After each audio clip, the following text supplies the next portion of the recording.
5:06, I will call the Wtby Board of Education School Building Committee to order here on August 6th at the Woodbury Arts and Magnet School. Second item on the agenda today is we have some minutes to approve from September the 18th, 2014, October the 2nd, 2014, October 16th, 2014, and June 17th, 2015. They'd all been emailed out to the committee. Can you speak up, raise your level, because I'm down here at the end. I barely hear you. We're going to approve the minutes that we got emailed. Thank you. I look for a motion to approve. There's both. There was two different emails. One set was of school building committee specifically, and the other was out there. So we're just talking about the building committee minutes at the moment. Again, September 18, October 2, October 16 of 2014, and June 17 of 2015. Do I have a motion? Motion to approve. Second. Any discussion? Hearing none. All those in favor? Aye. Opposed? Motion carries. We'll skip number 3 for the moment, and we'll go over to number 4, which is the Kennedy High School addition and alterations of the sports field. Paul? Sure.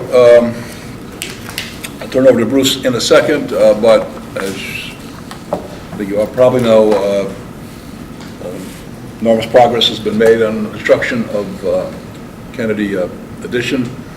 It's proceeding well and on schedule.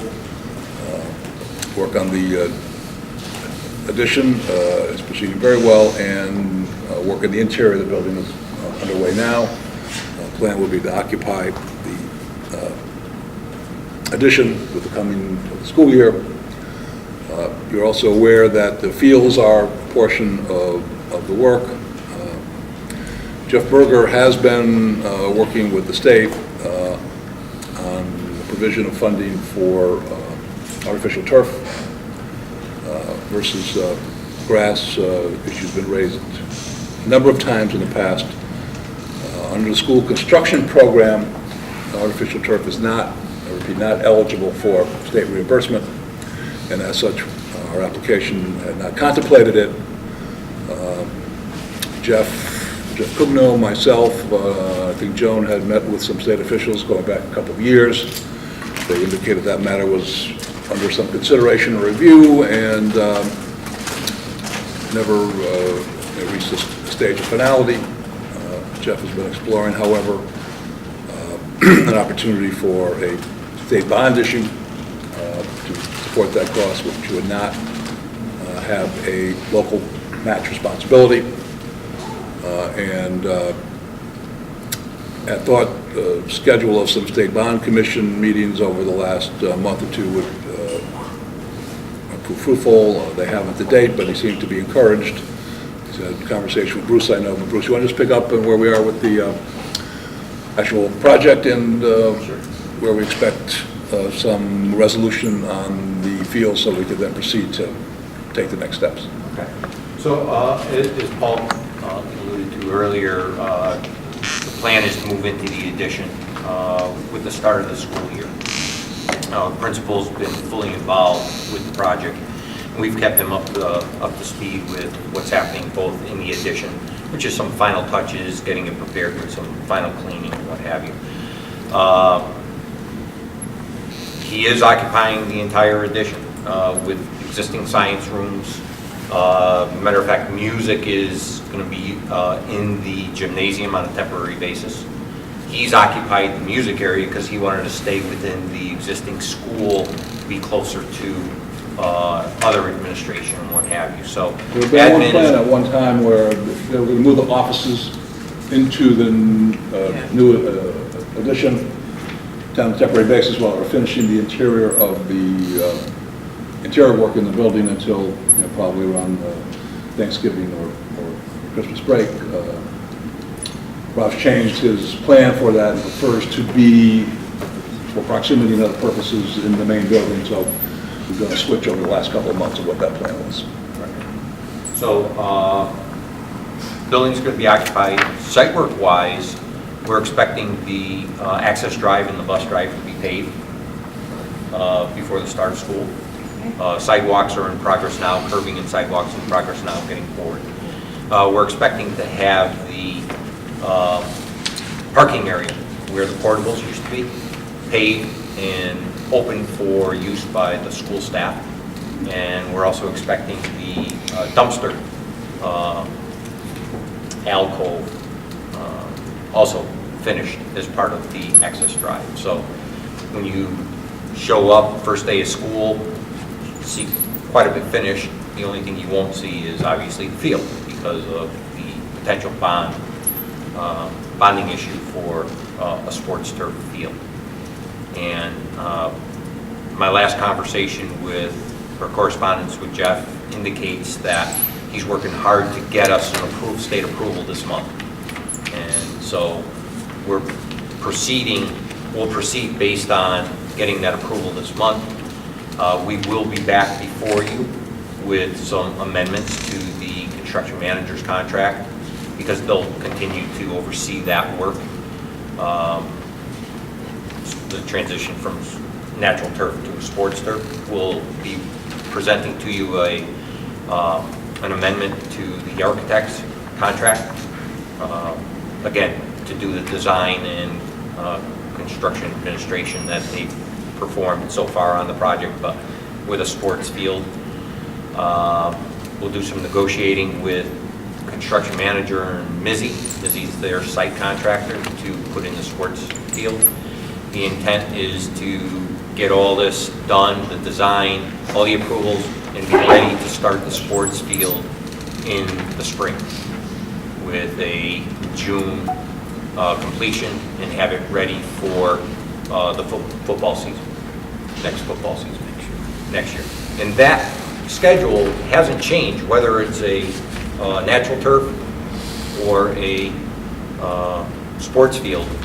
That schedule has always been to have that field available next football season. Natural turf requires at least 2 planting seasons, 2 growing seasons on that, even though we would have an irrigation system. So if it doesn't go natural turf, if it doesn't go sports turf, we're still looking at the grass growing and being presentable and playable next August. Anyone on the committee have any questions? Thank you. Refresh my memory, when you talk about the football field, when you're talking about football season, the football field is not an actual playing field Correct. for games, it's a practice field, is that Practice correct? field, that is correct. Okay. You do not have the perimeter runoff that you normally have with the field. Matter of fact, tip of end zone to tip of end zone literally just fits within the property line. And with a Field sports, will be regulation, but... It's regulation. The field You itself just will be don't have the regulation, perimeter. not playable because of what he's described. correct. And with a sports field, we have to put a curb around the entire concrete curb to transition the sports field to a natural turf situation all the way around that field. So we've talked it over with Rob, a clay infield for the softball field, and then literally once you get outside the infield of the softball, it would turn into a sports turf field. Okay, thanks. Tom? Thanks. 2 things. So what you're saying then is for softball, which is an actual playing field, right? That team is not looking to be able to utilize that till spring 17, 17. That is correct. right? That is You don't correct. have a field till That fall is 16. correct. Okay. And there'll be 0 use, obviously, in the meantime with that field, right? But either way, whether grass or turf, it's 0 usage Zero in the use. meantime. Zero use of that field. Okay, that's it for the sports field. We also, when we talked about this, in that area between the sports field and the school, the retaining wall, there was caution, there was a lot of talk about how it was going to go up. What did we end up doing with the retaining wall between the two? We were worried about how it was designed between the two for spectators and so forth. Good question. Actually, we sat with the superintendent of schools and reviewed the slope, the retaining wall. We ended up putting a section of railings or fence on top of that retaining wall so that somebody couldn't tumble over the edge. But as for The retaining wall right behind the softball field, that all stayed the same. It's got the proper guardrails, so on and so forth, that meet ADA compliance. So she was fine with that? Yeah, I couldn't remember where we ended that. I know we talked about it, but I couldn't remember the end. Correct. Yeah, we said we'd do a follow-up, talk to the Yeah. superintendent further, look at the site, and Okay, great. make some modifications. Fine with that. Thank you, Bruce. Thanks. Members of the committee? Bruce, my only questions are for I guess primarily the softball teams who are going to be playing there. I'm not too sure how many other varsity or junior varsity softball teams have turf home fields. What precautions have to be made as far as the equipment being played on there? If the kids are showing up and they're used to a traditional field and they have cleats designed for a traditional field, are there any wear issues or tearing issues on a turf field that we need to be aware of or make the other visiting teams aware of, or what thought has been given to that? That's a good question. Let's start with sports fields, turf, the synthetic turf. For a softball field, you can have either the infield as all synthetic, or you can keep it as natural clay. The pros for keeping it natural clay is it's natural clay, they're all used to playing on it. If you went with a sports turf infield, it would wear out so much quicker than the rest of the field, and you'd be replacing that infield at a great expense on a regular basis. We reviewed that with the principal, and he reviewed it with his staff, and the natural clay was selected as the way to go, number one. Number two, for future use, there will be instructions given to the school staff, meaning the principal, and if we need the athletic director there, or the coaches there, on what they can and can't do with a sports field. Similar to what's going to happen up at the Crosby Field when that field is finally put in place, there will be specific instruction given. And then the athletic director and coaches can then reach out to the other coaches in the league to be prepared accordingly. Could you remind me what the cost differential is going from a natural turf field to a sports turf field? Good question. The current sports field with the construction, the management of the construction, and the architect's fees, I believe Jeff is chasing looking for bond authorization of approximately $1.5 million. So to make this a turf field, To make it a turf field. $1.5 million more. 1.5. On the flip side, Newfield, along with us, ONG, will do our due diligence to get credits back on the school construction project that will offset that. That's why we have to do the amendments, because we can't mix the two pots of money. The state grant has to remain the state grant, and the bond funding has to remain the bond funding. And that's why we'll come to you with amendments in the funding source, and we have to do our due diligence to get credits back for not putting in the irrigation, the drainage, the grass. So to the layman, then you're saying there might be savings on our side Yes. of the ledger? Oh, definitely, That most definitely. might equal the 1.5 or at No, least? No. Well, there'll be a net, there's going to be a net number, A so net number. Bruce gave you, obviously, like a gross number, but that's going to be a net number would be the answer to your question. So like the delta is going to be 700, 600? I don't have that information. You're probably not far off in range. I thought I remember the 700 number from somewhere. In that difference, that 700, we'll call it 700, is not subject to the city of Waterbury taxpayers. That would come as its own separate grant, you're saying, from the state?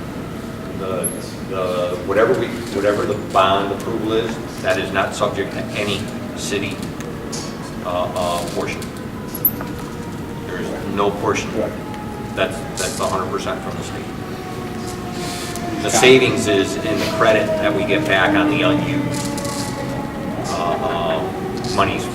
So the city will see a portion of savings Yes. they're the same percentages they would have paid into the project. That's correct. The state would see their savings, a portion of it. That's correct. On the school building grant. That's And correct. then the state would realize all the costs on more Synthetic. traditional bond grant to put in a synthetic. That is correct. And you had said Representative Berger hopes to have that buttoned up this month. This month. And if that doesn't happen, at what point do we stop chasing this white whale? Good question. I think it's this month. Yeah, we've indicated that this is kind of a date, that we're going to meet what was the original schedule for both, that this is the time, we don't have much more time. You know, it would be this month, yeah, perhaps it's the next, but this is the time frame. Yeah, 'cause I think we started talking about this about 2 years ago. So Yes. Or three. it's always been just in the offing. Right. And now we're still, We've provided that information most recently, okay. exactly what we described. Any other questions from the group? Felix, about Kennedy? Thank you, Bruce. I think now that we have the paperwork we were waiting for from Margaret,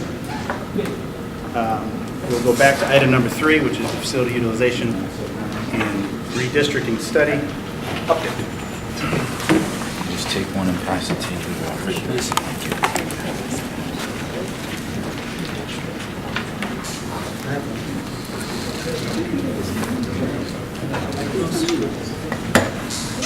Bruce. Bruce. Don't forget Ann. That whole side. Well, no, Paul has. I don't think that, oh, he's, oh, He he didn't do the take one, pass it down. he passed one to the chair. I need one. Yeah.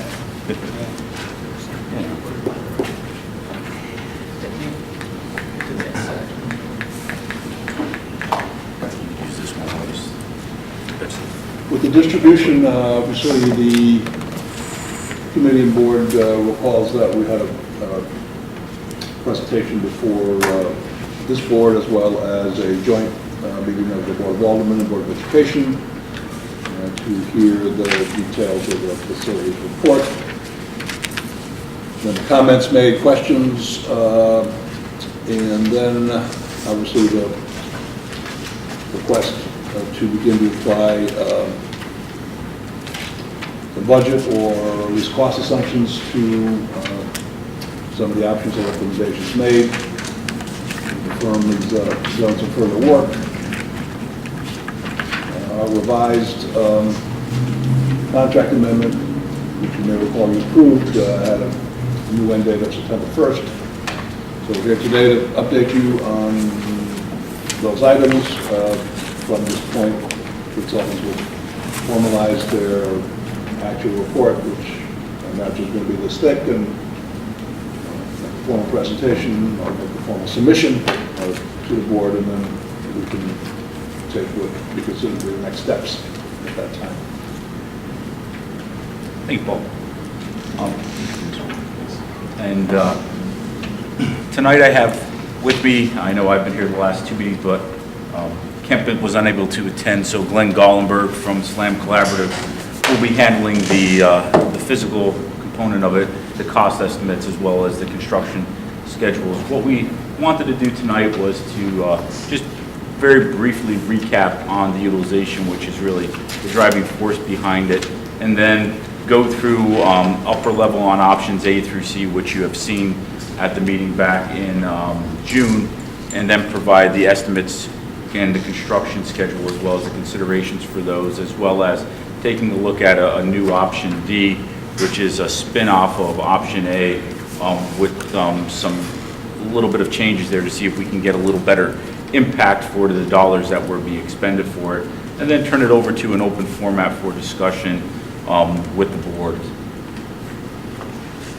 So just to recap on our utilization as we were going through and finalizing all of our documentation, we've had some slight changes to some of the numbers. It does not impact the options or really the overall nature of the study, but we felt it was important to make sure that we were 100%, and we went back and took a look at some of the shared classroom space and how we were assigning students to that and how it was actually being utilized at the middle school, So we made some adjustments to the functional capacities of the middle school, which had minor changes to it, including the change in the overall utilization from 109% down to 107%. So it added a little bit of capacity back into the entire system. Still didn't change the overall shift and impact of where early on in the process of trying to overcome the overcrowding, we're up against the bubbles that are going through the elementary school. The biggest crunches are felt at the elementary school, and then it shifts over to the largest crunches and space considerations are being felt at the middle school. So that's...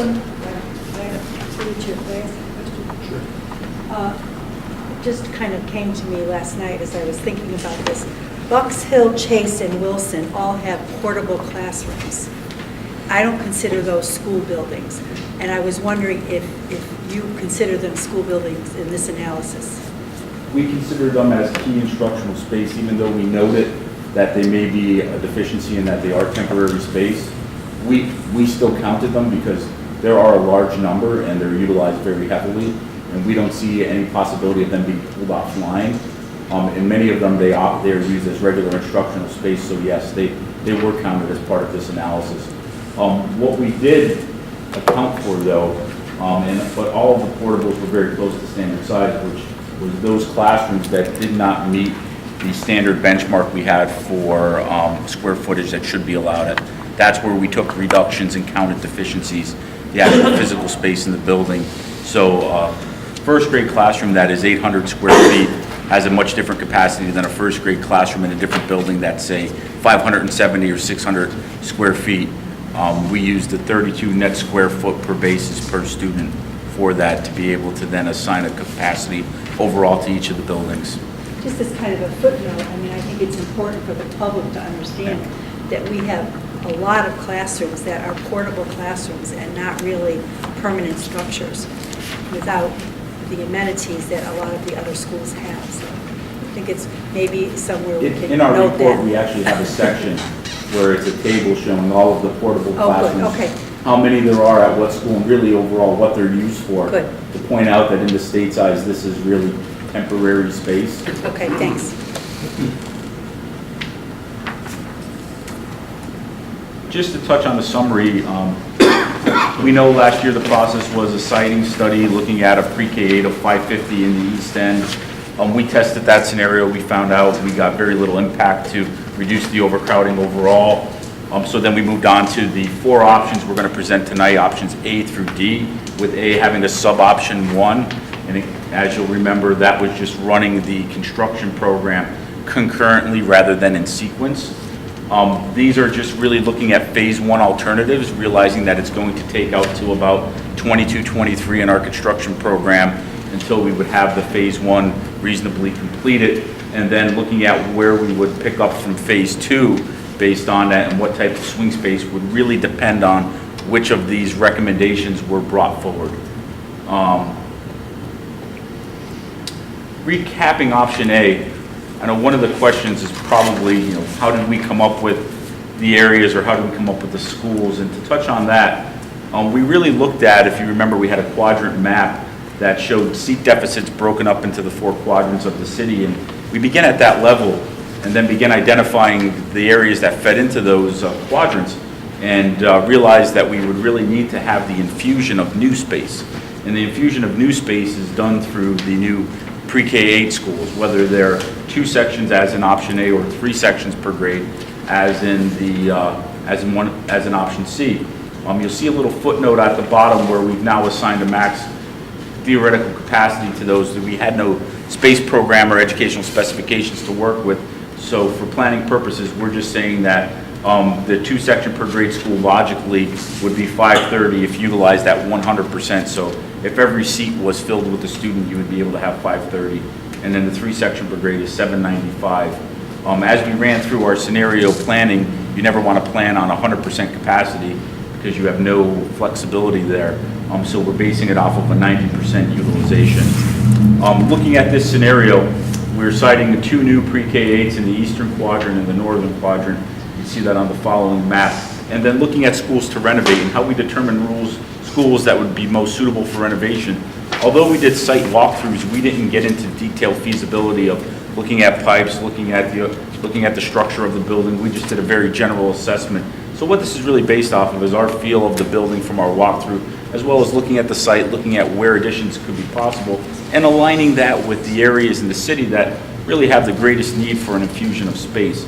So what we found in this option is if the first part of option A were to be completed by 20 and 21, and that's a slight change from where we were at last now. We've moved it back 1 year after having some more discussions and looking at what a logical progression would be in the construction schedule.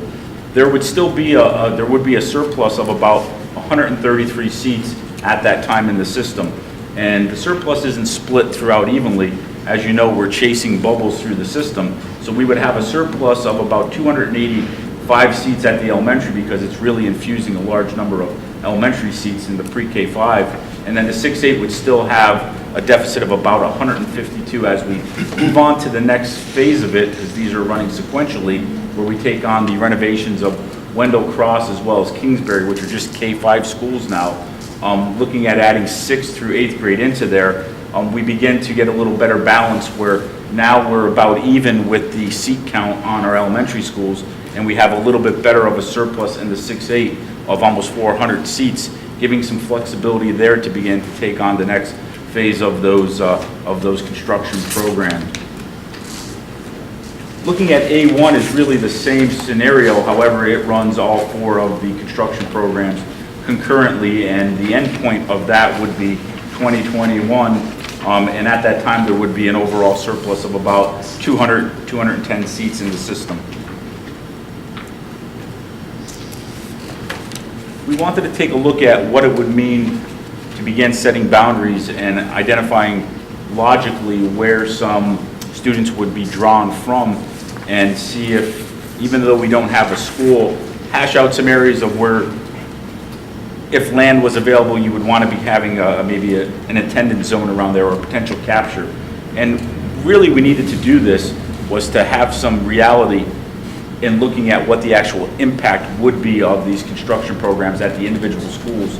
So what we did was we developed the boundaries, and then we assigned the current students to them to see if we're able then to mitigate those schools that were very heavily over capacity. So you'll see in green on the map is our North Quad attendance zone where we've conceptualized it there, and that would really be drawing students from Sprague, Kingsbury, Regan.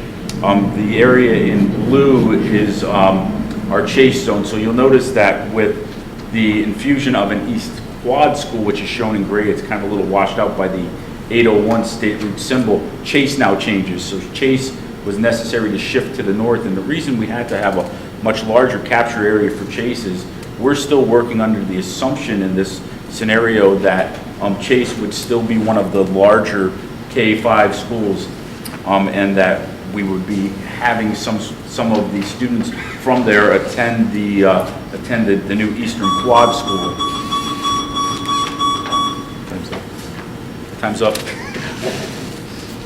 So we developed the boundaries, and then we reallocated students and began taking a look at, theoretically, if we were to draw these boundaries and build these schools, what would the impact be? And going through the chart, I'm not going to go through all of them, but I want to touch on some of the more notable ones.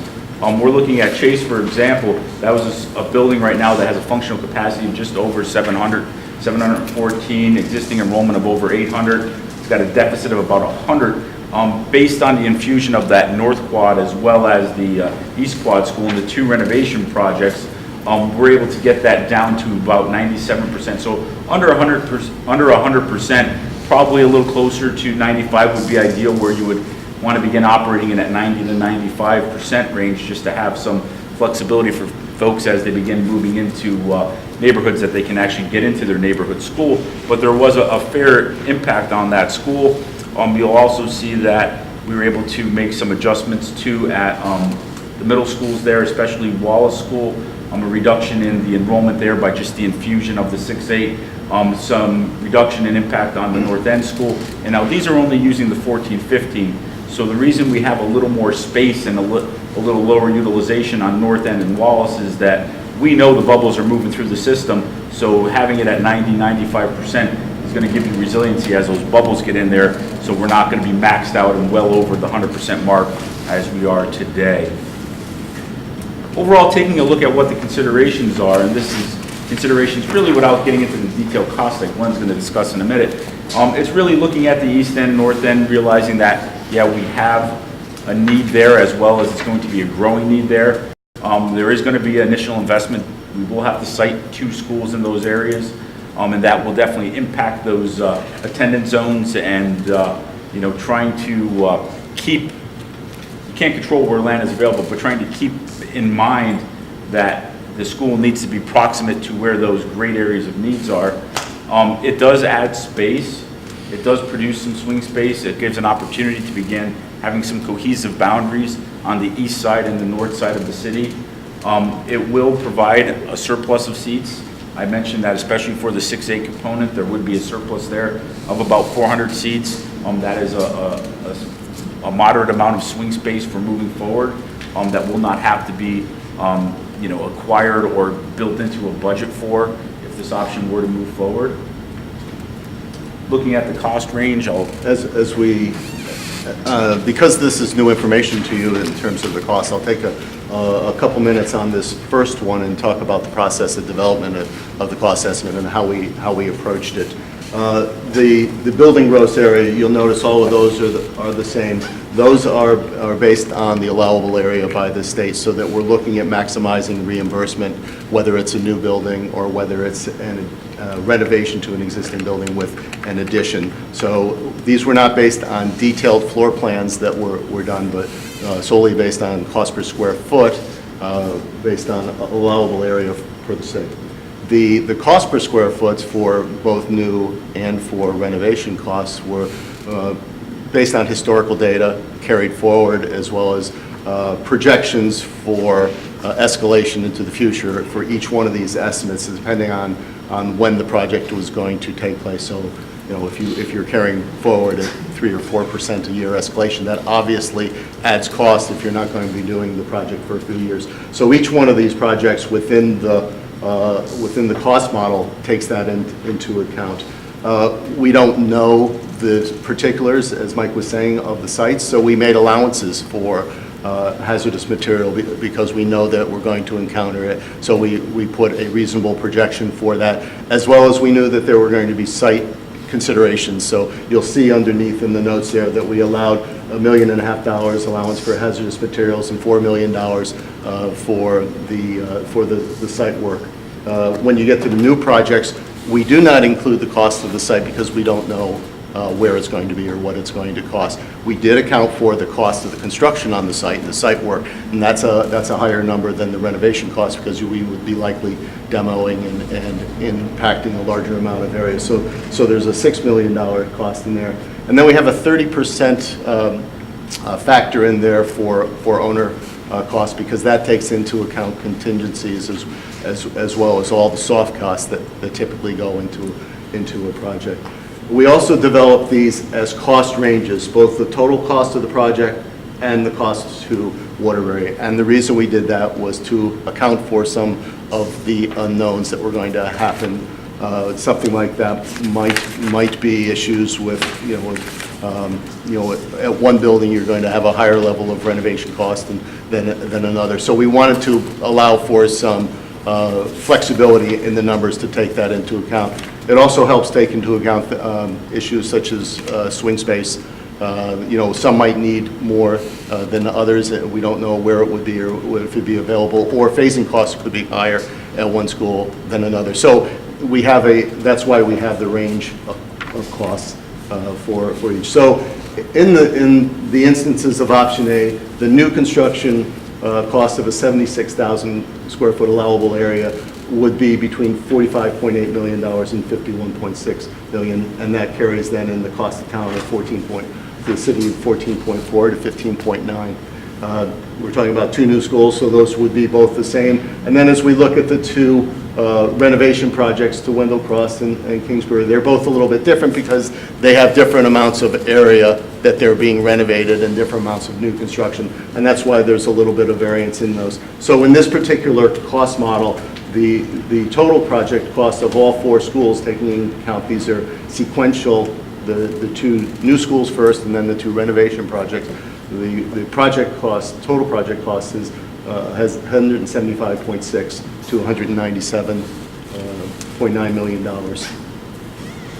The cost of the town is 46.8 to 51.7. Before we go to the next slide, Yes. questions on this one? Commissioner Tom Van Zyl? Thank you. Whatever we're looking at, 15 acres, 20 acres, whatever the case may be, and I know you don't know a particular piece of property, for this conversation, there's not a number we can at least apply to give us an impression of the acquisition cost? To leave it at, well, you didn't leave it at 0 per se, but you excluded it. Well, correct, because we don't know what type of land it is, where it's going to be, what's on it, so we don't know what the cost of that would be. But I would like to see, at least for conversation purposes, Yeah. see a number. Understood. To include that in the number, we range the estimates as well. We range from 3% on the low end and 7% on the high end to account for some site costs in there. But they can vary widely, acquisition costs. I got that. If something happens in a property that is suitable as in arrears and you're able to acquire it for low dollars, then you would be well over, versus if you're in desperate need of it and it is a prime piece for a subdivision, the person holding on to that can be asking a mint for it. It could vary widely to keep a level playing field. We didn't include it in as part of the model. From my opinion of this, we really, I think, need at least a number. Create the scenario. Hope we can assume it's not something we're taking over in foreclosure. That speaks volumes to our city's condition. But, we had a piece of property, although it would have, right, Bruce, I think that the property we saw had a lot of work that would have had to be done just to make it a start to build. But take something away from that, somewhere in the middle, come out with some sort of average to at least, I mean, it's a decent number that greatly affects that bottom line. When I first saw the chart, I'm saying, wait a minute, we're talking about 45,000 when a year ago we're talking 70 or 45 million. And we were talking 70 million a year ago. I can't believe the piece of property is going to cost us, $35 million, $24 million. So I think we need, at least for talking purposes, I feel we need to have at least a number in there of some value. So we can pick a number. Don't make the best case where we could basically take it off someone's hands because they're in foreclosure, but also don't make it the premium site that, if we don't take the site, someone's going to build, $800,000 condos. I mean, take something to at least give us a value, because I think it's a major piece that's missing that will affect this cost greatly, that someone's going to say, wait a minute, you said 45 million, and all of a sudden you're telling us 60 million. So I think we need something in there, even if it's a footnote. Yeah. Something in there to give us a value. Well, it would have to be identified as a arbitrary Exactly. number. That's why I said a footnote would be Yes. fine. At least there's a value. Okay. Right now, it tallies 0. We got, and we've got obviously some experience, of the schools we built, and this happens to be the same square footage of our existing pre-K-8s, give or take a few thousand square feet. 2 of our 4 pre-K-8s required property acquisition.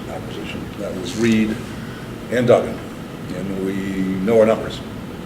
We have numbers for both acquisition and relocation, which really needs to be used as one number for site acquisition. But we can take a look at that and whatever other experience the firm could have in terms of looking at other properties and come up with at least a range. Something. Yeah. Like I said, even if it's a footnote, it's a value we could look at. I don't know when the site selection study was done for the East End, We if could use some of that. Yeah. part of that list of properties, even if it wasn't a short list, just to get a range of what the asks were from the owners at the time, maybe we could just take an average and footnote where it came from. And That would satisfy my... all right. We'll have to do Yeah, that. I think at least that between the 2 pieces, at least it's not arbitrary. I would hate to It's put not it. arbitrary, we have something to back it up, but it's also not adding 0 to the calculation. Yeah. So I We had talked about this, Thank you. Okay. we had talked about this as part of a briefing with myself. Vice President Harvey? A final comment on that, I'm sorry if I could, because I didn't mention it, it is a footnote up there, is these are based on the cost of the city on current reimbursement rates. And that's, you know how that goes with the state reviewing that each year.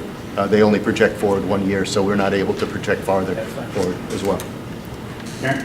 Okay, thank you. When we talk about the notes, renovation projects include consideration for the hazardous material abatement. When we talk about Wtby, I'm surprised that we're not including topography, blasting, because That would be included within the site cost, not within the hazardous material. That's part of the construction number, not part of the abatement number. So we are but- knowing, and that's why in the new construction, where we're doing a new site, we have a higher number to take that kind of condition into account. all right, yeah. That's in the footnote, Karen, where you Yes. see 4 million and 6 million, Yep, that's site. gotcha, okay. Those are fairly I good, just fairly like- good numbers for site costs. All right, I just wanted to have that considered because that's something we always have to consider. Absolutely, we understand that, yes, and we agree. Thank you. Anybody else on this slide? I had one question while we're here.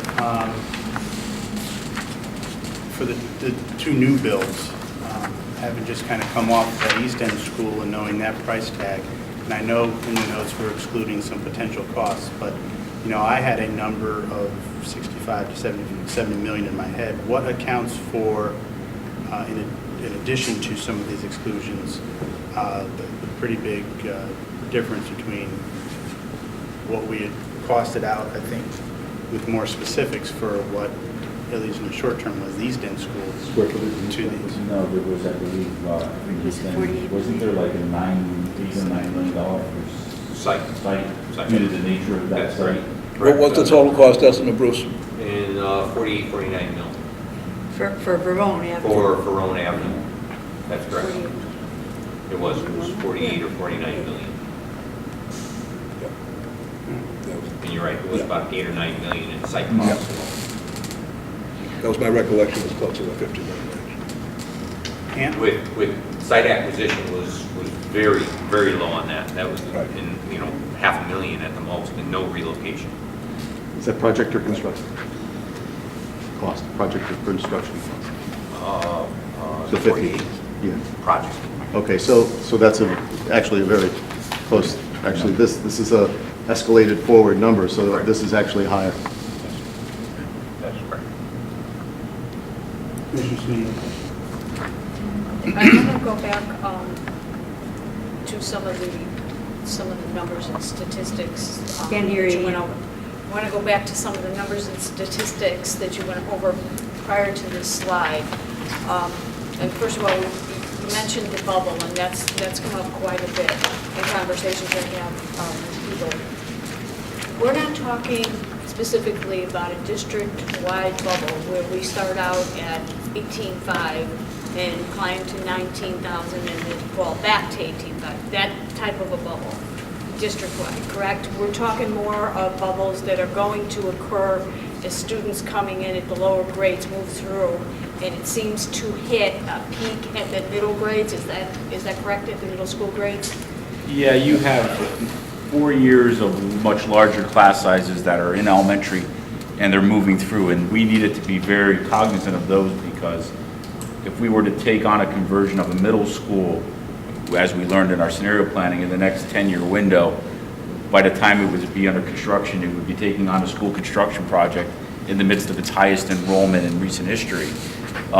So it is driving us to the option of saying, yes, by the time we get to construction, where we should be looking at converting the pre-K 5s to 6/8s, because realistically, the bubbles will be mitigating on the elementary, and we should be infusing 6/8 space to help alleviate it there. It's not a bubble that's going to, just disappear. It's going to pass through all of your grades. So in our projections, we were showing the high school and the numbers that are going to be at the high school out a decade from now, and those definitely need to be considered in where we're at in the planning as well. So we're not looking at an instance here where we we could find some temporary space to put students for a year or two while the bubble comes back down. Because it's not, we're not talking a district-wide bubble, correct? That's where we're at. Because even in 22, 23, the total percent utilization is still 106%, and your deficit is still 700 seats, very similar to where you're at today. The worst of it, for lack of a better term, or the most overcrowding is going to be felt in the middle of our projection window, as you can see on the chart, especially the bottom line, where we're looking in 17, 18, 19, and 19, 20 of having, a deficit of in the 800 seat count. So that's why we're looking at getting an infusion of space right in here to be able to help mitigate that 821 seat deficit. Okay, so if they pre-K through 8 level at this point in time, we're really trying to backfill a deficit that we already had prior to today when we look at all of this. Is that correct? Yeah. Okay, in terms of Chase, that's a school that has approximately, if my recall is right, 7,600 square feet. So we're talking about the ability of Chase now to actually have a population of, I think, somewhere around 697, you said, was functional? 714? 714 is functional capacity? And I gotta take issue with that. First of all, many of the spaces I know that are in there can't be considered functional spaces, and in my opinion, and based on the numbers that you're looking at for square footage for new schools, this school has the ability to house 2 classes, each grade, pre-K through 8 at this point in time, as it stands, without doing any expansion whatsoever. So I don't know how we look at this and say that functional capacity for that school is 714 as it stands. I don't get that. I really don't. And I want to make sure that we don't overestimate our functional capacity, particularly in a school in East End where we know we're already so stretched. Yeah, I don't think we're underestimating our functional capacity. Many of the deficiencies in that building align with resource rooms.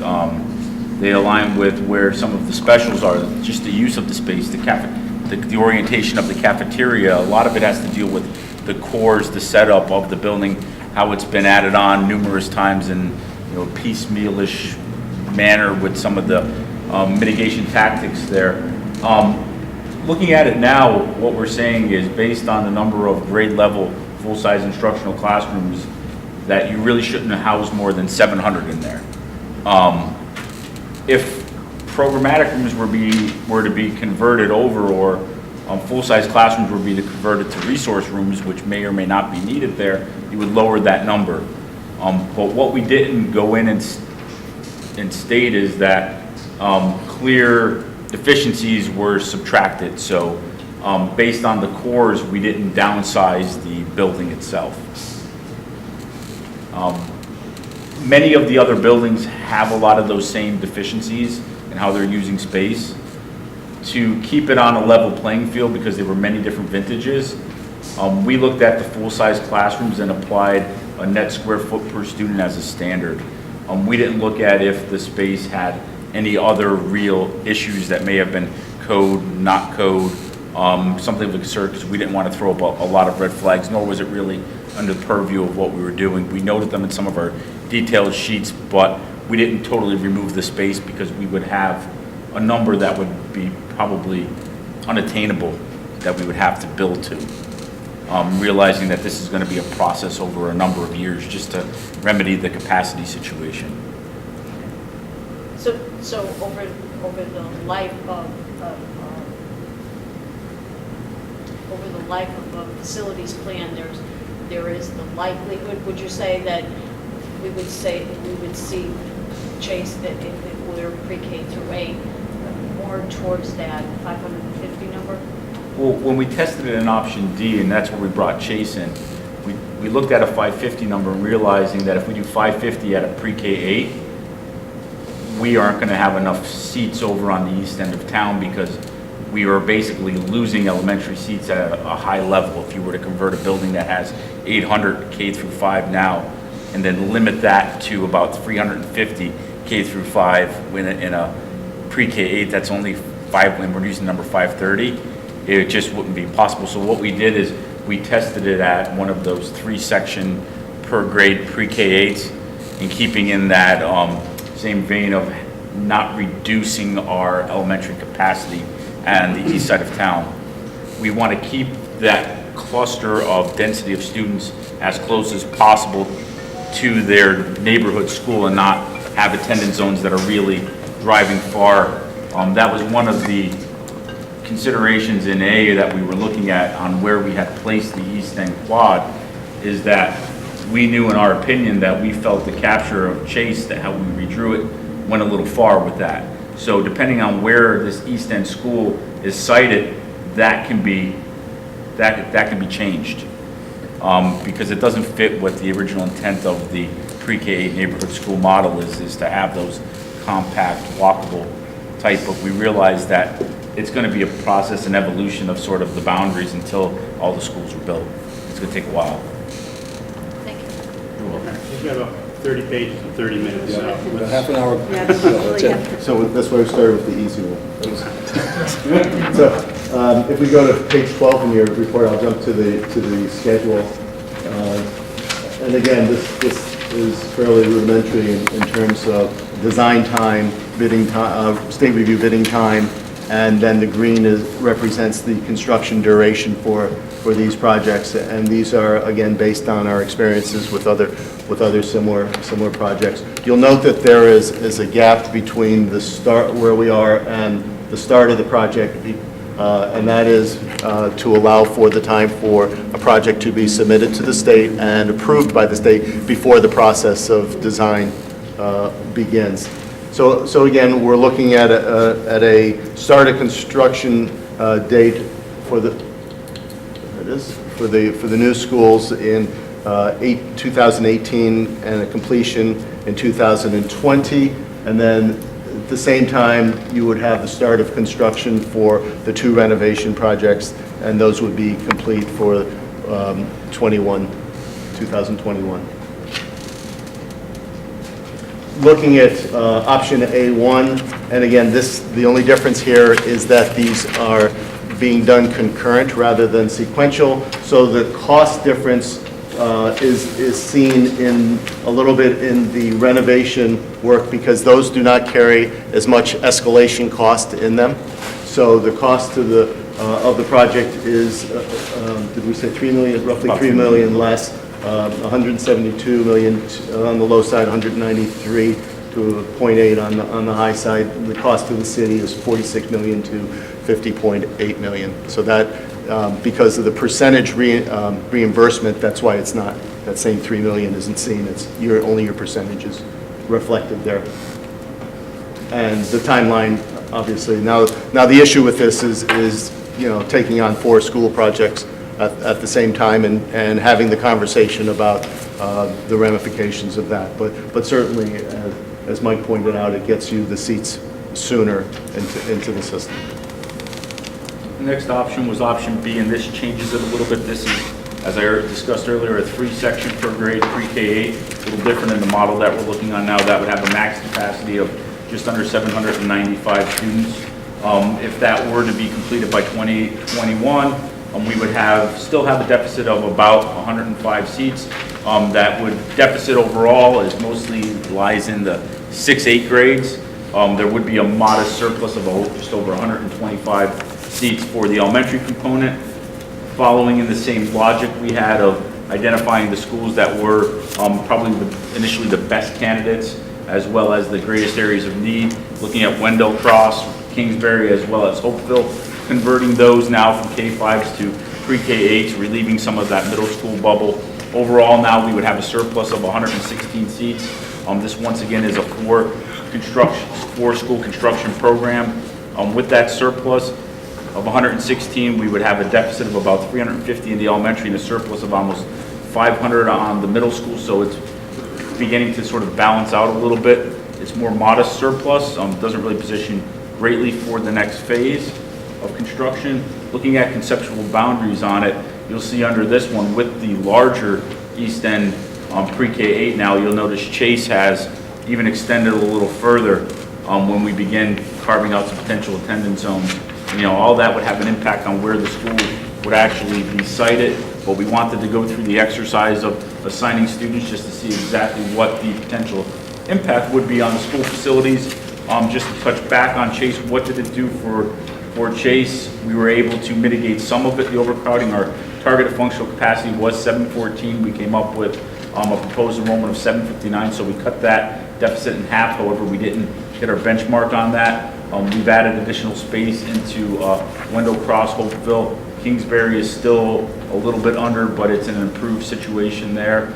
And Wallace itself has improved slightly as well. Looking at the main considerations of this, it's taking on a much larger project. Glenn will get into the cost of that.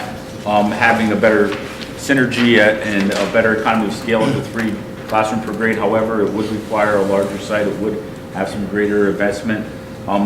Looking at Wendell Cross gaining more seats early on, and that was one of the keys because that was one of the schools we identified as an area of need. Still have the challenge of a new site, still have the challenge of additional swing space to help facilitate some of the renovation work. And the modest surplus could create an issue in going into phase 2 and being able to identify logically what are the next school construction projects, because there will be very little space within the framework of the schools to house them internally. So in this cost model, we are building the larger allowable area for the single new school, and we now have the other 3 is still at 76,000 square feet. So the total area has increased that's being impacted. The cost for the total project cost has gone up from to 191 to 215 million because of that increased area. There is some improvement in the reimbursement because more of it is being done as a renovation project, so that square footage is being reimbursed at a 10% higher rate than the new construction cost. And to your point about the site acquisition, it would be recognized here is that you would be buying only 1 site rather than 2, which would sort of also serve to bring these 2 closer together in the overall cost to the city, and we'll make sure that we reflect that. So in this scenario, it's roughly 50 million to 55 million is the cost to the city under this scenario.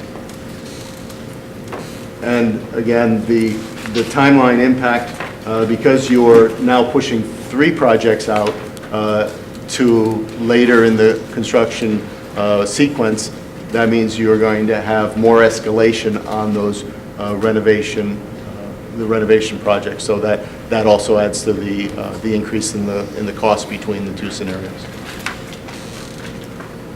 Moving on to option C, this was one that's a little different than some of the other ones in that we were trying to tackle the overcrowding on only taking on 3 construction projects rather than 4. Each other option is based on 4. Under this one, we thought if we were able to have an infusion of space in the larger pre-K-8 school to 3 sections per grade, as we saw in the earlier option, we still have a deficit of 105 seats upon completion. One of the ideas was to be able to convert Wallace over into a pre-K-8, keeping in mind that there was a recent renovation there, being respectful of that, and then not going any higher than that 3 section per grade pre-K-8 and utilizing some of those 300 odd extra seats as potential options either for a pre-K or for alternative ed space, as well as keeping with the renovation of Kingsbury. When we tested it out, what we found out was that even at the end of the 22-23 horizon, we still are running a deficit of space. But more important than that initial deficit is that as the bubble moves through and the pressures are on the middle school at that time, we have some concerns at middle school space.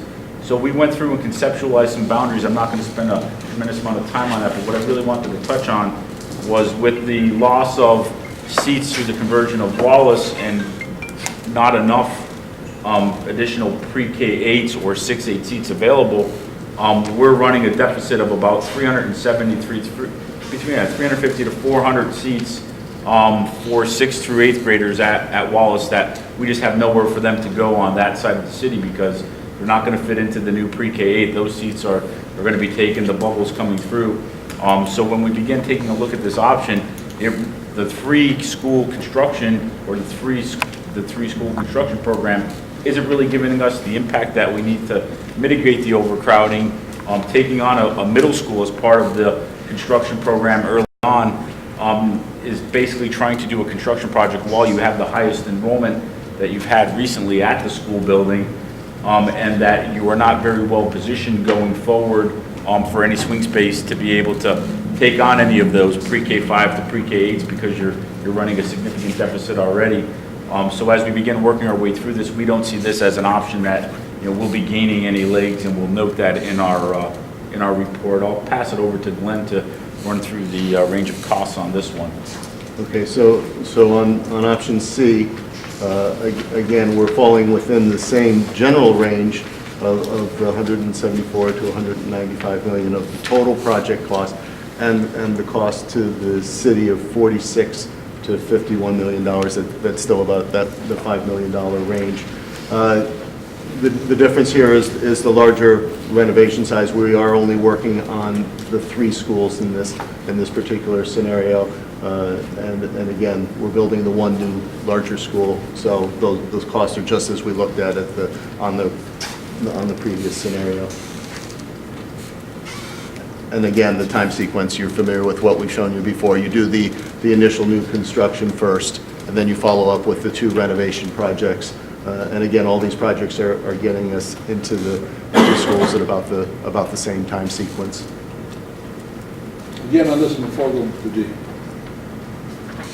this one still assumes that X number of Wallace kids are housed somewhere, because there's not enough capacity being built to take care of between 300 or 400 Wallace kids. So they're assuming that they're somewhere out there, but no place to go. That's exactly. No place to go as part of this plan, or unless there was another step in this plan. You would have to add a 4th project in and do it That's probably. but as it exists now, in order to convert Wallace to pre-K8, too many kids. It's too many kids. They got to be put somewhere. Yep. But right now, with no plan as to where that is. Yes. Right. Yeah, and our recommendation is that even though you want to convert all of the schools to pre-K8, that's the vision, that's the mission, is that right now it's not feasible to take on any of the 6-8 conversions. The key to the construction program is to take on the K5s and then funnel the space and to relieve the 6-8s. Option D is the new option. It's a spin-off of really option A. It's still the 2 new pre-K8s, the 2 sections per grade. We're looking at an eastern quad, northern quad. Under this scenario, we looked at Chase. Chase is the largest elementary school. Looking at it, converting it to a 3-section per grade pre-K8. So there will be an overall reduction in the K5 component of that. However, there would be an infusion of space of the 6-8 there. And then converting Hopeful as well to a pre-K8. At the 2021 benchmark, we would have a surplus of 133, and then at the 22-23, we would have a surplus of just under 180 seats there. Just based on the geographic distribution, we were able to set a little further boundaries for that, just to be able to test out what the impact would be. Obviously, with a surplus of only 180 seats, you're not going to mitigate all of the overcrowding because even though you have a slight surplus, kids don't compact neatly like that. So we're looking at where some of our key indicators are for this, and looking at setting Chase a functional capacity there of having an enrollment there of 786 students. It's changes the school, but has a little different benchmark.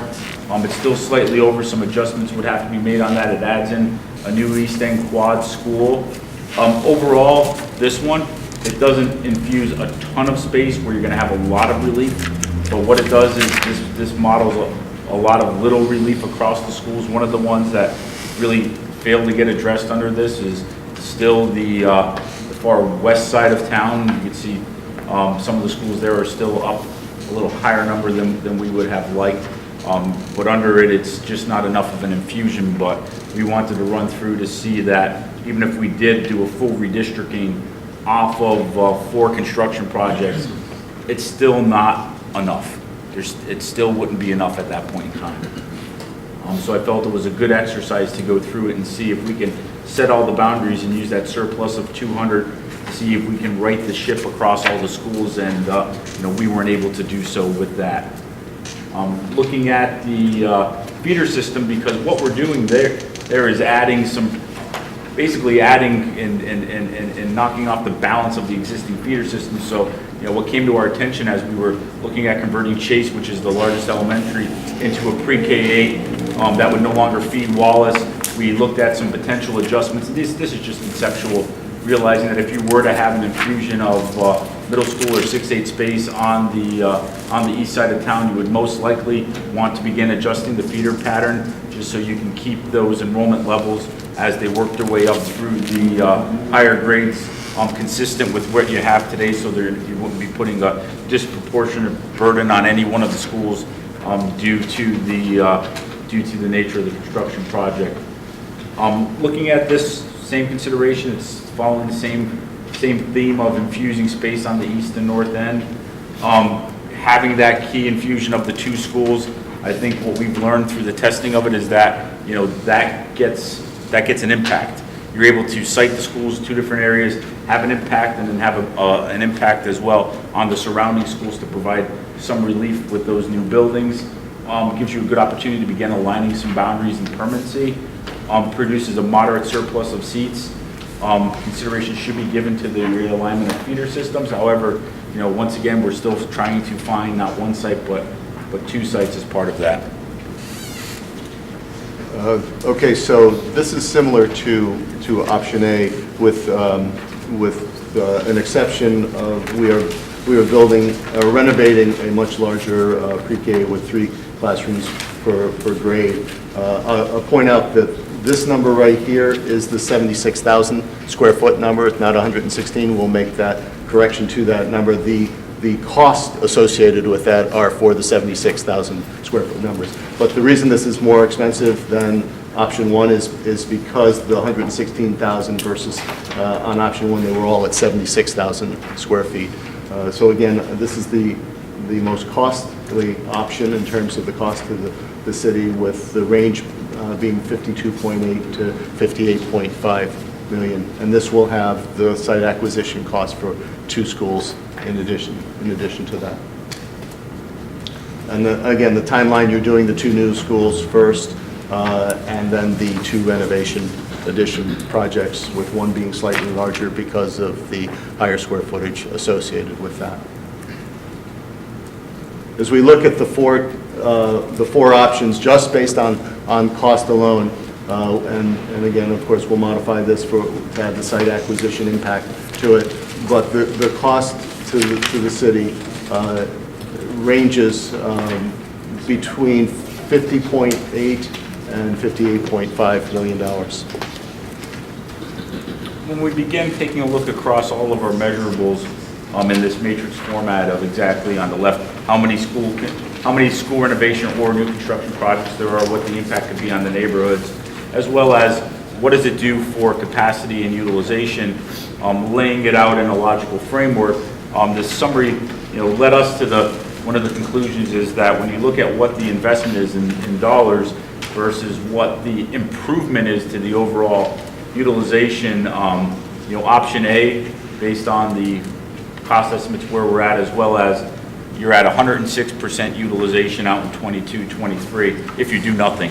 So what that says is if you don't convert any classrooms, you don't add any space, you don't do anything, you just keep operating like you are today, the enrollment projections keep rolling through, that you would be at 106% utilization, the same place you're at now for your schools. This would give you 97% utilization in 22, 23 if these construction projects were all held to the schedule that Glenn had discussed, as well as looking at some of what the notable impacts are for those schools that were significantly overcrowded. Looking at option B, overall, at the end of 22-23, you would be at 99% utilization overall, so it's still an improvement of 7%. It's not as high as the 9% that was in option A. Looking at option C, which is one of our more costly options, at 22-23, you're still at 100% utilization. You've improved 6%, but you're still at your maximum of where you want to be. You have no room at all for any flexibility or elasticity there.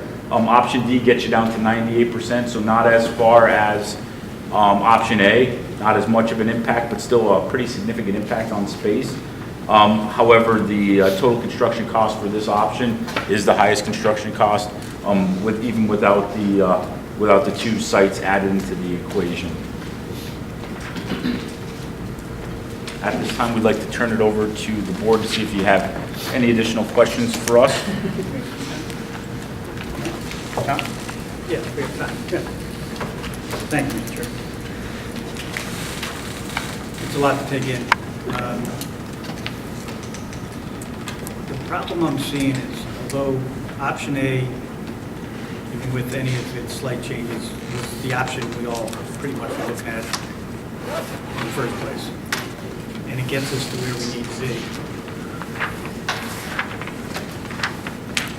I'm a big fan of pre-K to 8 and also neighborhood schools. I'm just not sure we're going to be able to hold on to that goal. This is telling me that with the timelines we're seeing, the student body that will see these changes are now in second grade. Second graders now will see, and all they will do is walk through the door and say goodbye in a couple months when they graduate. Second graders. You know, it's been on the table for a long time to do this, and every time it was stated that the longer we wait, the worse it's going to get. I think the worst is here. I appreciate all the work you did. It's really, really great. The financials, we had our little conversation, but it at least puts something in our mind to have a long-term, hopefully a short-term conversation to get something done. I'm just hoping that this data is not telling us that our goal of neighborhood schools, I would never want to abandon pre-K to 8, but the goal of the neighborhood schools, we may not be able to achieve. And I can't even believe I'm saying it, but I think that's the fact. Because it's just, this data is, it's worse than I even expected, to get quite honest, when we started this project over a year ago. Not necessarily with you folks, but in whole. So, I know we don't want to retask you guys again, but did you at least have any conversation at only looking at not a new school, but maybe just what would it take to use our existing assets and just create pre-K to 8 and not build anything new? Was that even a conversation? Obviously, it's not in the data, and it's not what we asked you to do. You had your charter, and you did that. I'll speak to that. You're just shifting the seats around. The problem is still there. You don't have enough seats for students. So if you were to convert K-5 seats to K-8 seats, and it went from a 500 K-5 school to a 500 K-8 school, you still only have 500 seats for K-8. Because I was trying to read between the lines at the same time as listening to you, and I was kind of coming up with the same conclusion. Your short seats. Your short seats. Yeah. What we attempted to do in the various scenarios, and even ones that we did that we didn't show, were how to infuse seats to be able to then renovate. Because the problem is, if you don't have any seats, you can't really renovate a school because you don't have anywhere to put the kids in the school. So you don't have swing space. So you need to build something to infuse seats and then have some swing space to be able to renovate something. It's so hard to renovate something when you're overcrowded.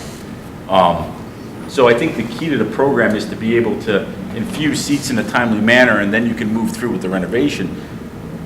Looking at phase one is probably it's a big bite. It's a big bite, but if you can get a delta of seats where you have a positive net of seats, then you're able to take on some renovation projects. Even if you're operating at a very high percentage, as long as you're not overcrowded, you can still take on construction projects and move renovations along.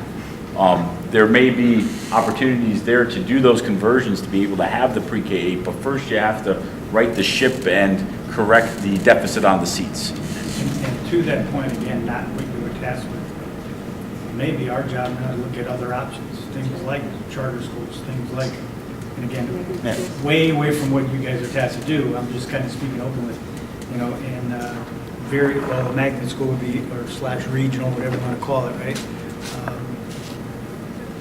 Or some other than infrastructure changes.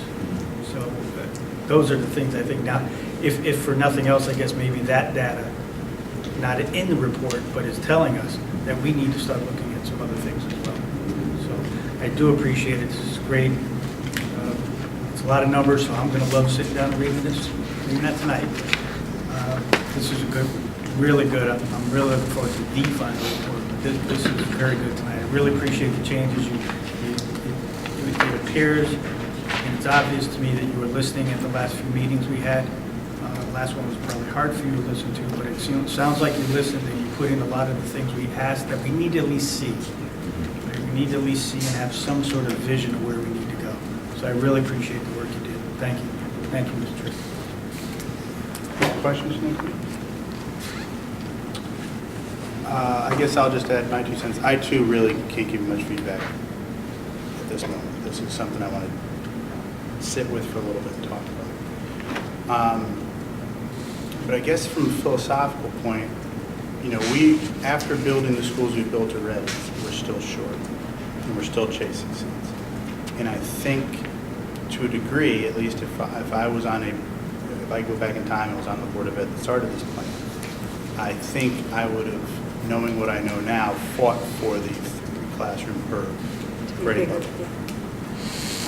Definitely. Had we done that, and I know there's arguments against it, we'd be in a better spot now.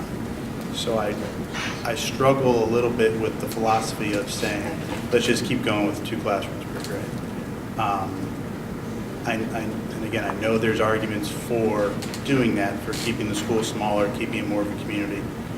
But the savings you see building a school and a half instead of a school now and then a school, geez, we need another one in 3 years, are so evident on the piece of paper.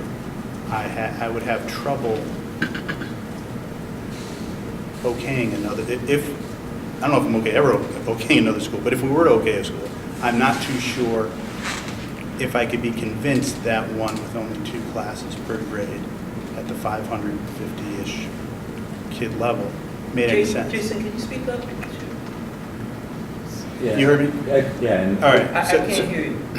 And We built a bunch of schools at 2 grades a classroom, Right, or 2 classrooms a grade, and we're still chasing our tail. right. And I think if we went back in time and decided at that point to do 3 classrooms a grade, we'd be better off today. If So, we didn't know that back then. right, so my Right. point is, going forward, I don't see why we'd be entertaining a 2 classroom again. And just to speak to that a little bit, we struggle with the same thing. We came together and we said 3 classroom per grade, if not higher, without even getting into the pedagogy and the educational aspects of it. And then we began looking at the reality of what it would take from converting some of your existing schools that they're on very tiny sites for where they're at right now, and it really wouldn't be feasible for some of the existing. But some of the new ones, it would be that much more challenging to find a site. A site for a K-5 is, a K-8 of 500, let's just say, is much smaller than what you would necessitate for the 800 student 3 section per grade school. So it's a balance of, the right size to get the economy of scale like we're all seeing versus what is the reality of what's on the ground here. And I think that discussion definitely needs to have some legs on where you would have, and if you were to go ahead with this, how you would draft your specifications and your space program considering all of those. Because as a project team, it's something that we went back and forth and had a lot of different opinions on and discussions on as well. Again, that was just kind of a philosophical Yeah. point, I'm mentioning it necessarily by. Any other questions from the commissioners? All right, well, our next step is to go over this, and we'll be providing you feedback in short order, because I know kind of the end date of this final report is rapidly approaching, so looking forward to hearing from us. So from a schedule standpoint, you're probably aware of the firm's schedule to provide a final report by September 1st. At that point, the committee and/or full board needs to review that, make some determinations on directions, some of which have been discussed here, and I assume set a course of action based on whatever that is. And I think that should occur in the next couple of months, so that whatever those steps are can be put in place as a plan. I think whatever may or may not occur depending on what's selected. We're looking at a June 30th submission schedule if there's anything going to be submitted, which means things need to occur kind of around December timeframe so that those things can happen. So that'll be we'll work out a schedule with you in terms of any final update and any further meetings to discuss the plan and its finality. That would be nice to have, to actually have a backwards working schedule, is kind of what you're saying in words. Sure. If we could, I think that's a nice visual for us. It is. We've done that Help us before. realize We have those done that dates. before, and I think we could do that. We can back it up as to what decisions and what things need to happen, generally in what timeframes over That these. visual would be good for us. Thank you. Could I ask one last question, through the chair? In looking at the scenarios and the proposals, and I agree with everything that's been said, the only one I'm having trouble envisioning at all is Kingsbury. Kingsbury is on a postage stamp. They don't even have a driveway practically. I can't see any expansion there whatsoever, so I'm curious as to why that's even on the table. I mean, there's no space there whatsoever. Like Wendell Cross, I can see there's space. Hopeville, there's space. I mean, I just don't see any space at Kingsbury at all. And it's really an old building. Yeah, I have, we had a note on it. I believe Kingsbury is the one that has a paper road runs through it, or there's a partial road that connects and the park's right across. Right. Is being able to, it may be unpopular, but being able to look at abandoning that paper road, having a more proper connection off of the main road, so I believe it's gated off on the neighborhood side anyway, and be able to run the addition off into part of the park still without really impacting on it. There may be some additional work in relocating some of the components of the playground. It is on it. We've had quite a bit of conversation about the safety issues there as currently the way it's configured, where, the neighborhood is screaming that it's not safe, the buses are there, the cars, I mean, we've had quite a conversation, so I guess that's the only one I can't really see a possibility at all. But anyway, be interested to see what could happen with it. And I had also mentioned at the last meeting, but maybe that's because it's a state thing, the expansion of Rotella and Maloney to pre-K. They are our current magnet schools. They're pre-K to 5. And now Rotella would have space. I don't think Maloney does have space unless you knock down the old St. Anne's and moved across the street. But I think Rotella, we have space there. I'd really like to consider those two. Rotella and Maloney We mentioned that to you a School. couple times. Yeah, and one of the questions is that I know the state has a moratorium on magnet schools. I don't know how that would shake out with them. Well, don't worry about that. But- It's politics. So. But I believe that it's still a requirement, since it's an existing magnet school that got funded by the state, that you have to have the 75 resident versus No, I 20. understand, yeah. So that would probably have to continue up into the 6th through 8th grade. Clearly. So you're building 100% of a space and probably, 75 or 80% of utilization out of it. So, Let's take a specific look at that. Yeah. Especially as it's Well, regarding but you Rotella. do educationally, I'm looking at the education is also, because those are our highest performing schools, and they are, the parent choice is definitely there. So I think in a broader look at our education and our philosophy and parent choice, and I think that a lot of parents would like to keep their kids to the 8th grade in our magnet schools. Anybody else? Right? Any other matters? Seeing none, I look for a motion to adjourn. Motion to adjourn? Second? All in favor? Aye. We are adjourned. Thank you. Everybody. We're going to begin then. Welcome everyone and thank you for coming out tonight. Today is August 6th and this is a regular meeting of the Board of Education. We're at the Wtby Arts Magnet School. We will begin our meeting tonight with a silent prayer, followed by the Pledge of Allegiance to the flag, led tonight by Commissioner Rodriguez. In our silent prayer tonight, I ask that we remember retired teacher, Mrs. Judith Bannon. Mrs. Bannon taught for 34 years at Sprague School. She passed on August 3rd. We remember her and her family in our prayer tonight. Silent prayer.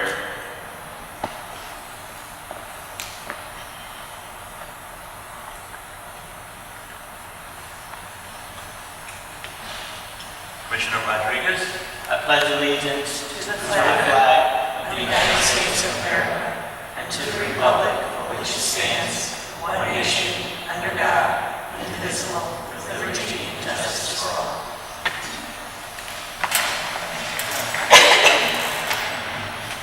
Commissioner Abel? Commissioner Brown? Here. Vice President Harvey? Here. Commissioner Hernandez? Commissioner McEntee? Present. Commissioner Rodriguez? Here. Commissioner Sweeney? Here. Commissioner Jason Van Stone? Present. Commissioner Tom Van Stone? Present. President Stengel? Here. Superintendent Ouellette is out of district this week, so she will not be attending this evening, but she sends her best wishes for a fruitful meeting. Commissioner Awad and Commissioner Hernandez are also unable to attend this evening.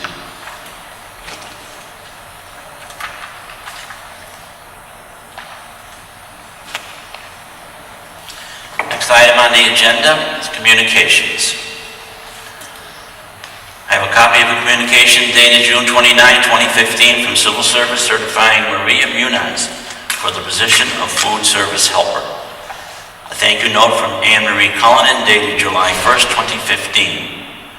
A communication dated July 9th, 2015 from Jessica Gonzalez regarding their use of Gilmartin School and the assistance of their maintenance staff. A copy of a communication dated July 14, 2015 from New England Association of Schools and Colleges to Lauren Elias, Wtby Arts Magnet School Principal, regarding the school's accreditation.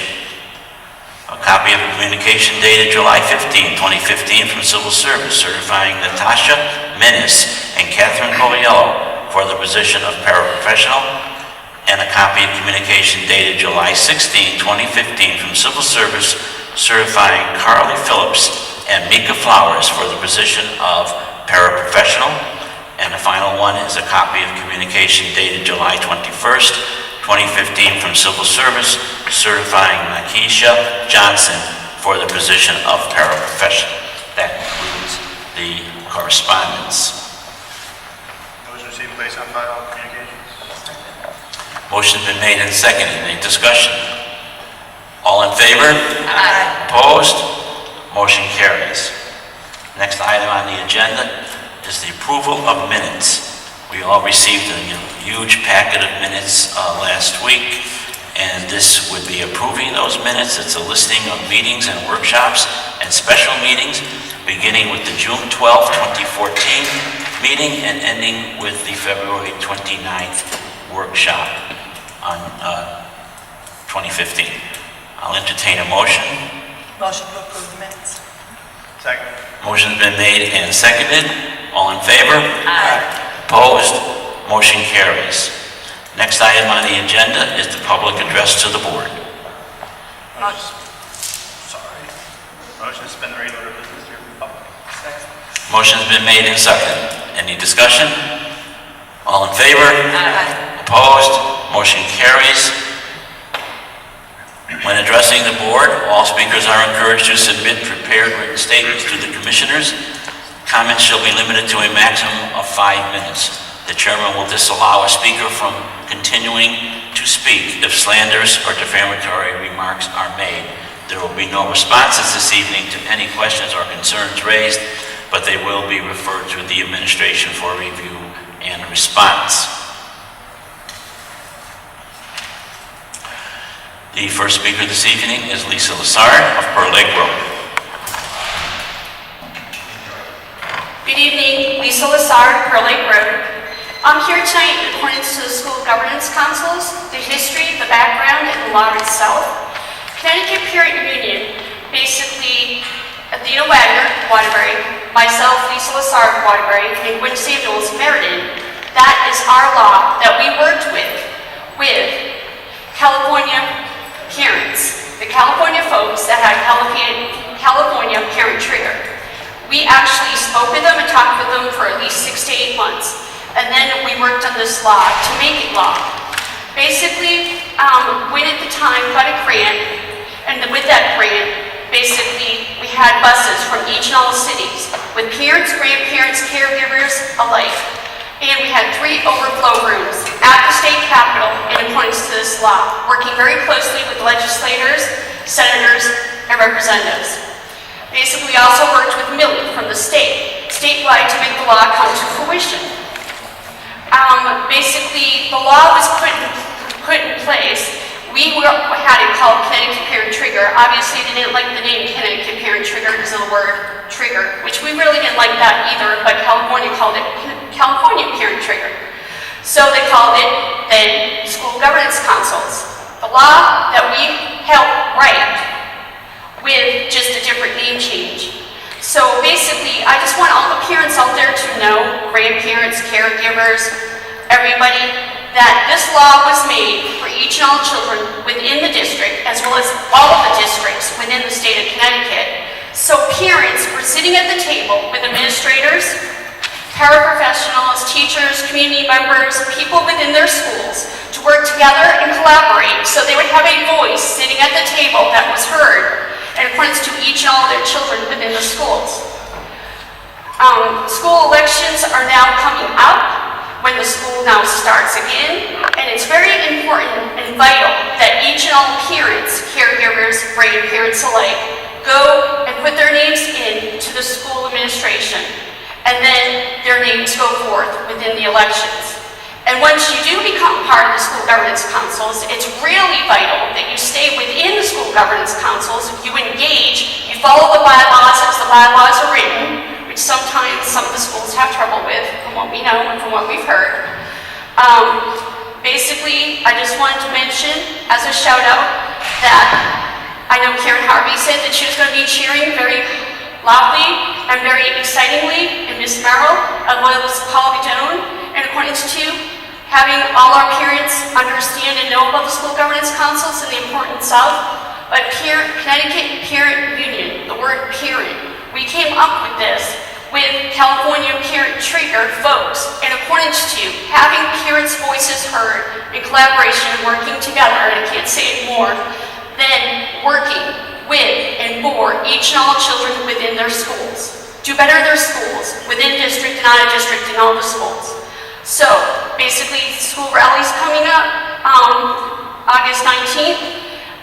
We're going to try to have a booth there in accordance to pushing this along so each and all parents know, they can get excited about, and they can know, yes, your children are important, and yes, your parent voices are important, because that's the reason this law was made. It was meant for that. Parents' voices being at the table, talking, collaborating, and working together with everybody within the schools. Why? Because our children are the most important, period. Thank you, and God bless. Thank you. Mrs. Lassard is the only one who signed up. Do we have anyone else here who would like to address the board? Very well then. Entertain a motion. Motion to adjourn the regular meeting. Second. Motion's been made and seconded. Any discussion? All in favor? Opposed? Motion carries. We're back in the regular order of business. The next item on the agenda is the president's comments. The superintendent is not here for superintendent comments. As we all can see, the summer is moving along seemingly faster than some of us would like.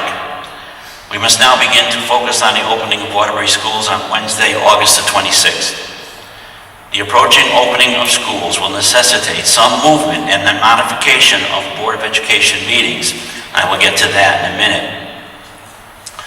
I encourage parents and students to monitor the press and the district website for further information about opening of schools and bus routes. In anticipation of the opening of school, there will be a back-to-school rally on Wednesday, August 19th in Library Park from 1 to 4 for families and children of all ages. There will be entertainment, prizes, and giveaways. This rally is sponsored by a partnership of the Wtby Youth Services, the Mayor's Office, other community agencies, and the Department of Education. Again, that will be Wednesday, August 19th from 1 to 4 at Library Park. And now for those board meeting changes that I referenced. In order to expedite administrative appointments prior to the school beginning, we will need to schedule a few special meetings as follows. Item 1, special meeting for Monday, August 17th, 2015, for the purpose of an executive session for discussion on administrative appointments needed prior to the beginning of the school year. Item number 2, special meeting for Wednesday, August 19th, 2015, to vote on the administrative positions that we discussed in executive session on 8/17. And then item 3, since we will already be meeting on August 19th, we will move the board's workshop that was originally scheduled for the following week on the 27th to that night. So we open up that week more for the board. So those are the 3 changes. They were emailed to you earlier. Hopefully, we will all be able to attend or at least have somewhat of a quorum. And I certainly thank everybody for your cooperation as we get ready to begin yet another school year. That concludes my comments. Next item on the agenda, item number 9, is the consent calendar. Does anyone wish to remove an item from that consent calendar? Seeing none then, I shall read it. 9.1, Committee of the Whole, request approval of a college facility request reservation agreement with Naugatuck Valley Community College for the Transition Learning Center program. 9.2, Committee on Finance, request approval to apply for the Connecticut State Department of Education 2015-17 Family Resource Center grants for Chase School.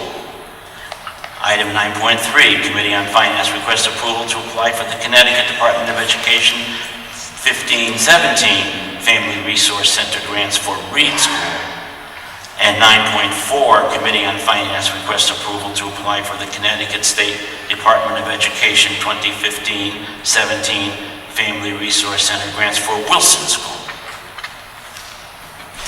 Item 9.5 on the agenda, Committee on Finance requests approval to apply for the State Department of Education support for pregnant and parenting teens program for the 2015-2016. It's the year 3 of a continuation grant.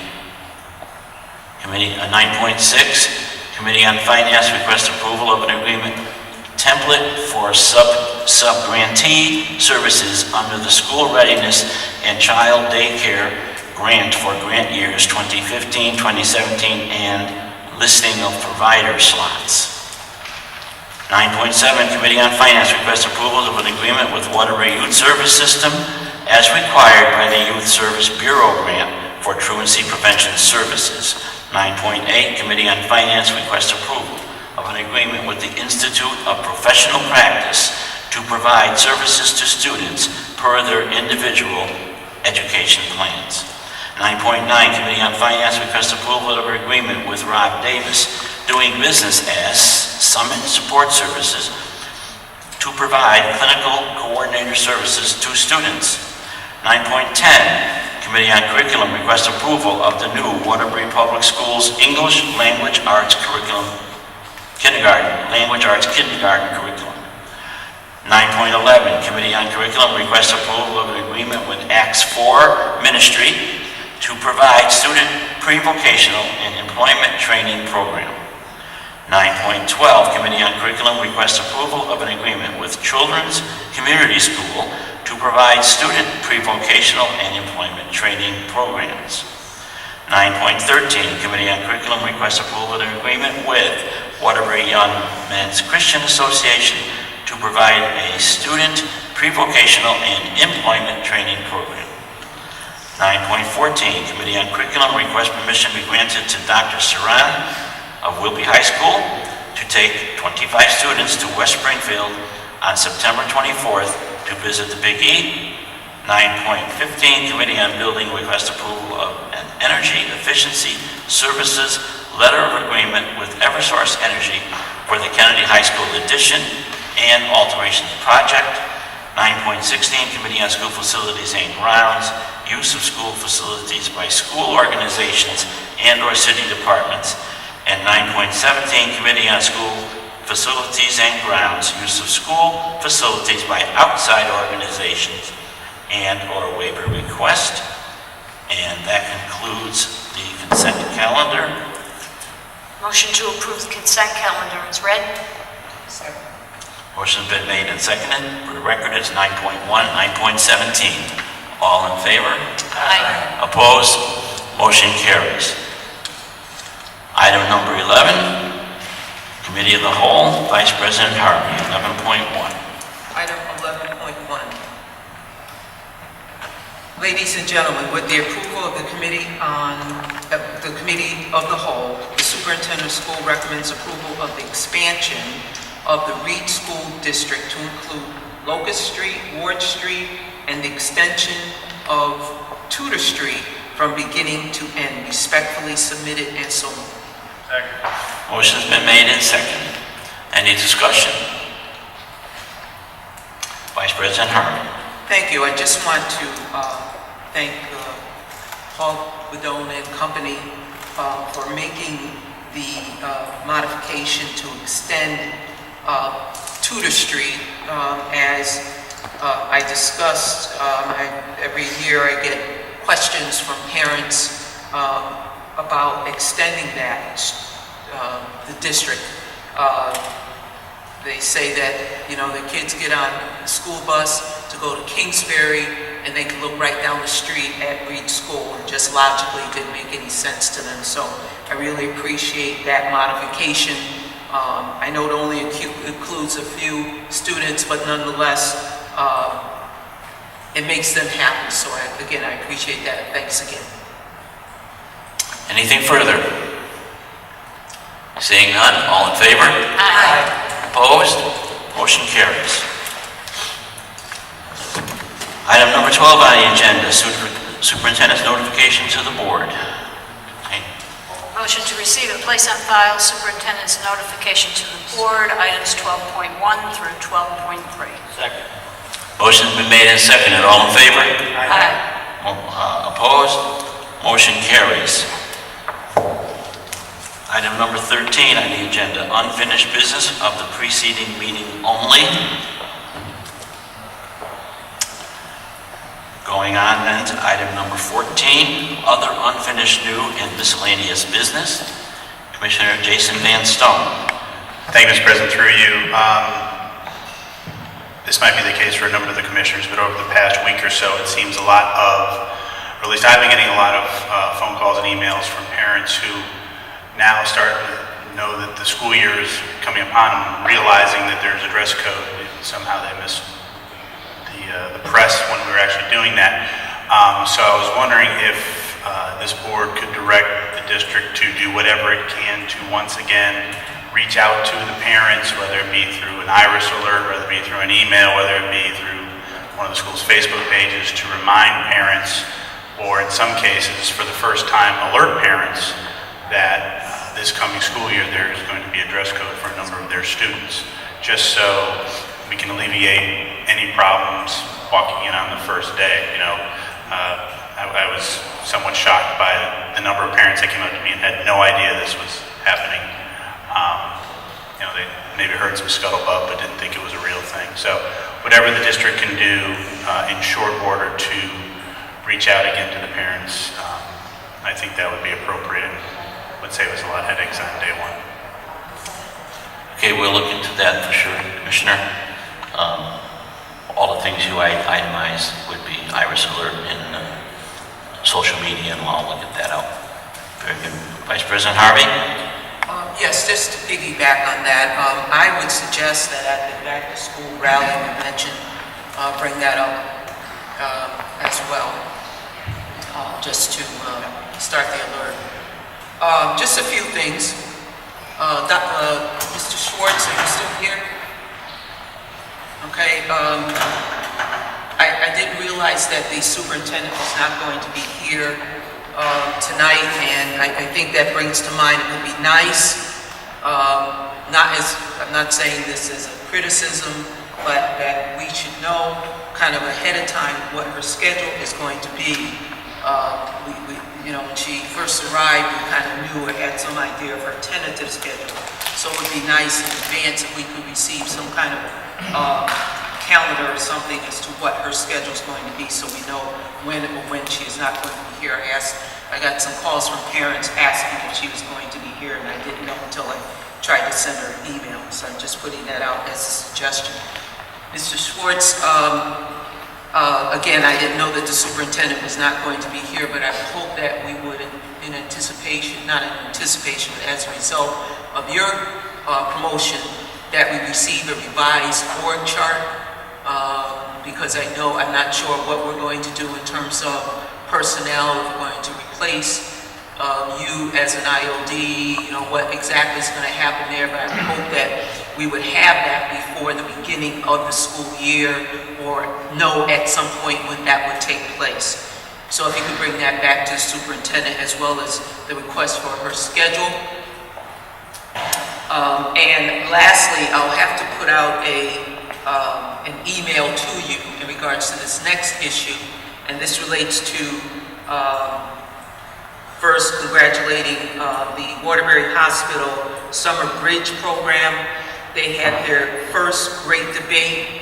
I was a moderator, and they did this in collaboration or as a result of the new Common Core ELA curriculum. We had a big discussion about that, at the workshop on theory. The debate, I was just amazed at, the organization, the research, the arguments that were debated, in fact, the topics. Should fast food restaurants be banned? Should school be optional? I almost fell out on that one. Should beauty pageants be banned? And this is, for and against. And should cigarettes be illegal? They were dressed for the debate, tailoring it to the Great Debate movie, Denzel Washington, Oprah Winfrey. And they were just organized, spoke from their notes, etc. And it's something I believe we should definitely think about incorporating into our curriculum. The curriculum, from what I understand, is already written, so we just need to simply put that in. This hits the high school students, middle school, etc. So it's something that we need to look at. And I know Mr. Strand's background is specifically in I think his job title is 7 through 12, so this hits it right there. So there needs to be some meeting with Angela from Wtby Hospital and Angela Holmes, and see what we can do to get this incorporated into our curriculum. All right, and I'll send you an email on that. All right, and I think that's all I have. Thank you very much. All right, anyone else? Seeing none, Commissioner Sweeney. Motion to convene into executive session for discussion concerning the appointment, employment, performance evaluation, health, or dismissal of a public officer or employee. Motion made and seconded. All in favor? Aye. Opposed? Motion carries. We're going into executive session, from which point we will adjourn from there. So we will not return back to these tables. Thank you, everyone, for coming once again.